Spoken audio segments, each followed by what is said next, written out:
حضرت موسیٰ علیہ السلام کے دور کا فرمائیے۔ حضرت موسیٰ علیہ السلام کے دور میں بنی اسرائیل میں ایک شخص تھا، بہت غریب مفلس، یہاں تک کہ ایک وقت کی روٹی کا بھی انتظام نہیں ہوتا تھا، فاقے گزرتے تھے۔ ایک مرتبہ وہ چلا جا رہا تھا تو راستے میں حضرت موسیٰ علیہ السلام مل گئے۔ اب انہیں دیکھا یہ تو پیغمبر ہیں، اللہ کے کلیم ہیں، اللہ سے ہم کلام ہوتے ہیں، تو اس نے درخواست کی کہ آپ اللہ کے یہاں جا رہے ہیں ہم کلام ہونے، تو میری ایک فریاد اللہ کے دربار میں رکھ دیں، وہ یہ کہ اللہ نے میری تقدیر میں جتنا رزق لکھ رکھا ہے وہ سارا اکٹھا ہی دے دے مجھے۔ اچھا، اس لیے کہ میں تو روز فاقے سے گزرتا ہوں، کبھی روٹی ملتی کبھی نہیں، تو ایک دفعہ اکٹھا مجھے مل جائے تو میں جی بھر کے کھا لوں،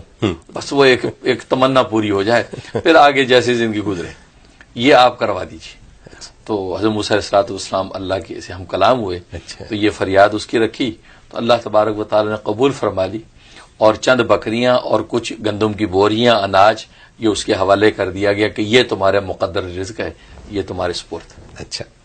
اس کے بعد بات آئی گئی ہو گئی۔ حضرت موسیٰ علیہ السلام کو ایک سال کے بعد یاد آیا کہ یار وہ ایک آدمی نے یہ کیا تھا اور اس کو یہ رزق مقدر مل گیا تھا، تو اس کے بعد پتہ نہیں کیا ہوا، جب وہ کھا چکا ہوگا تو پھر کیا ہو رہا ہوگا۔ تو حضرت موسیٰ کو تجسس ہوا، آپ اسی جھونپڑے کی طرف گئے جہاں جس جھونپڑے کے پاس وہ ملا تھا، تو وہاں جب گئے تو وہاں تو ایک بڑا عظیم شان محل ہے،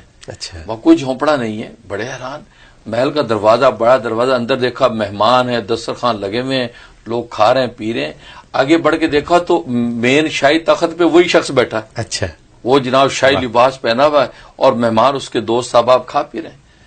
بڑے حیران ہو کہ یا اللہ یہ وہی آدمی ہے، اس کا مقدر رزق تو چند بوریاں اور چند بکریاں تھی، یہ کیا ہو رہا ہے؟ فوراً اللہ سے ہم کلام رب ذوالجلال، یہ کیا ماجرا ہے؟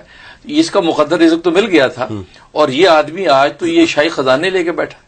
تو اللہ تبارک و تعالیٰ نے فرمایا کہ اصل میں اس نے میرے ساتھ تجارت کی تھی، اور تجارت میں اس کو نفع ہوا۔ تو حضرت موسیٰ علیہ السلام نے کہا رب ذوالجلال کون سی تجارت؟ کا تجارت اصل میں اس نے یہ کی تھی کہ اگر یہ خود اپنے ذات پہ خرچ کرتا تو اس کا اتنا ہی تھا جتنا میں نے دیا تھا، وہ ختم ہو جاتا، لیکن اس نے میرے ساتھ تجارت یہ کی، اس نے غریبوں کو بھی کھلانا شروع کر دیا، مہمانوں کو کھلانا شروع کر دیا، دوستوں کی دعوتیں شروع کر دی۔ تو نتیجہ کیا ہوا؟ میری سنت یہ ہے کہ جب میرے لیے جب 1 روپیہ خرچ کرتا ہے تو میں اس کو 10 گنا دیتا ہوں،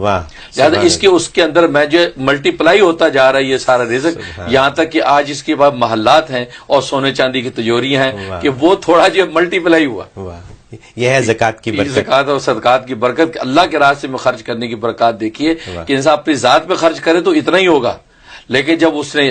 دوسروں کو دینا شروع کر دیا تو اللہ تبارک و تعالیٰ اس کو کیسے ملٹی پلائی کرتے ہوئے آگے بڑھاتے رہتے ہیں۔ بلکہ میں تو کہا کرتا ہوں یہ بالکل کامن سینس ہے کہ ایک دانہ اگر ہے گندم کا، اگر آپ اس کو چبا کے کھا لیں تو ختم ہو گیا، اسی دانے کو زمین میں آپ دفنا دیں تو وہ 100 دانے اگا دیتا ہے۔ ایسی بات صحیح ہے، بالکل ٹھیک ہے نا، بالکل۔ تو زمین کے اندر اللہ نے وہ زرخیزی رکھی ہے کہ ایک بیج آپ بو دیں تو وہ 100 بیج بوتا ہے، آگے پورا